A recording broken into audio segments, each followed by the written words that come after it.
Okay, progress continues on the northwest mountain area. I've added some more coarse, fine, or coarse green turf.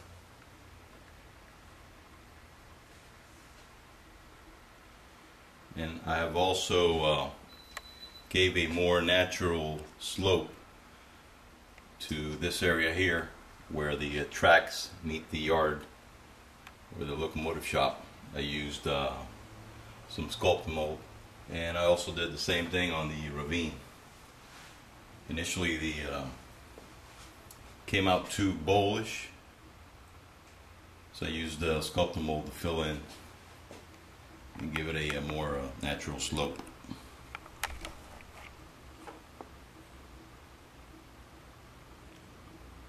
Now once this dries, then I'll go ahead and paint it and follow up with the turf and some talus rock along the bottom edge.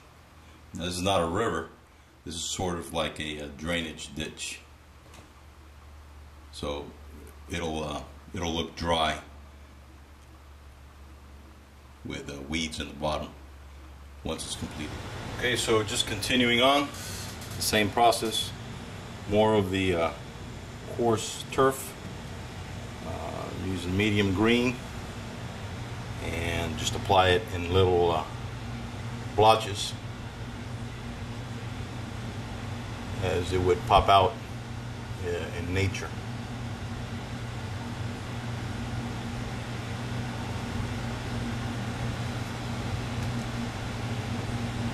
You may also want to create like a vine coming down a rock face, like so.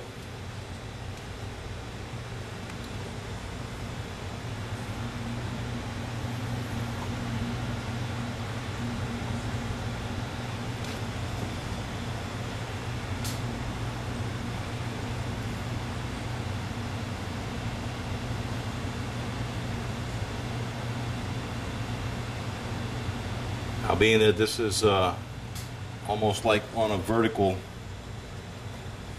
wall here, I will go ahead and press it in.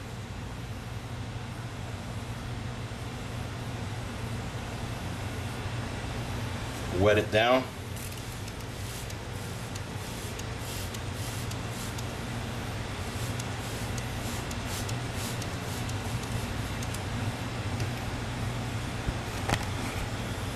Again, use the mixture of 50% glue and water, a drop of dishwashing detergent, and just drizzle it on.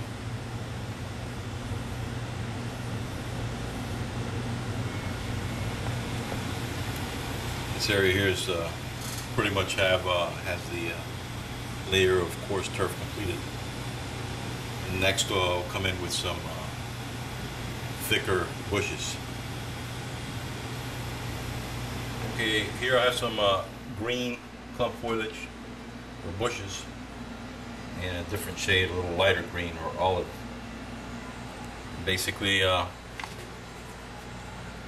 just put a dab of glue wherever I want a bush.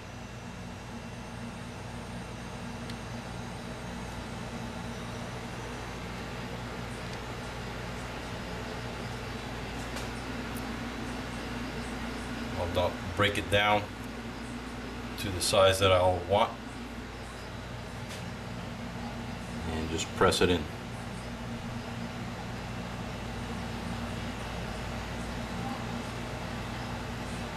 I'll let it set up a little while and come in with my mixture just for a little added security. Just put a couple drops on it.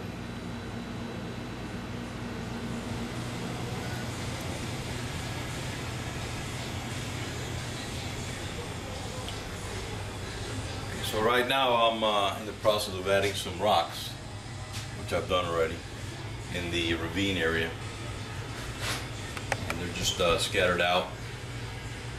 They'll have dirt, grass, and bushes in between them, and they'll probably mostly be hidden with just the surface detail coming out. went ahead and backfilled the rocks around the existing sculptor mold with some hydrocal. So then I'll just take a little wet toothbrush and just clean off the hydrocal to the point where the detail of the rock is still coming through.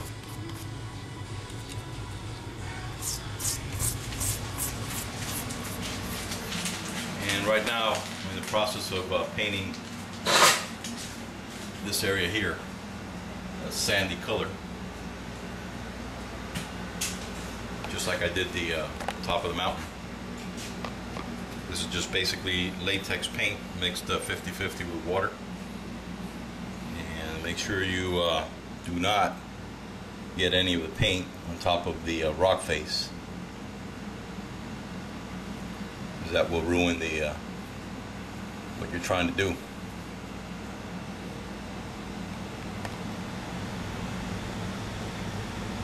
Okay, I wanted to go ahead and show you something. I went and bought a template. They sell many different kinds. These are brass templates. I may have one here.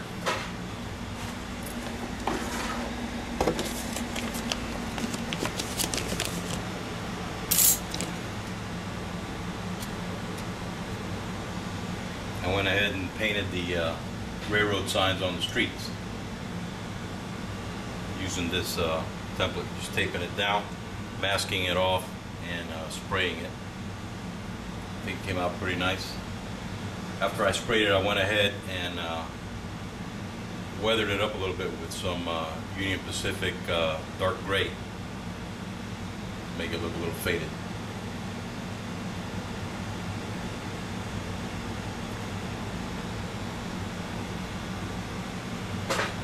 And I had a hole, small hole on between the foam and the mount where the railroad crossing buck is at. So I went ahead and used a little bit of a sculptor mold to fill it up here and around there. Once it's painted and ground foam is in, it'll give you a good smooth contour up to the cross buck.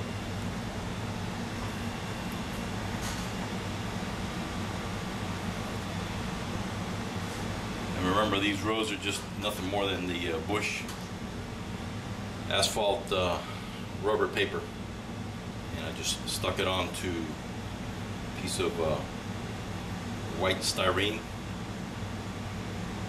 cut it to shape, glued it on, or just removed the backing, stuck it on, and then added some yellow center lines.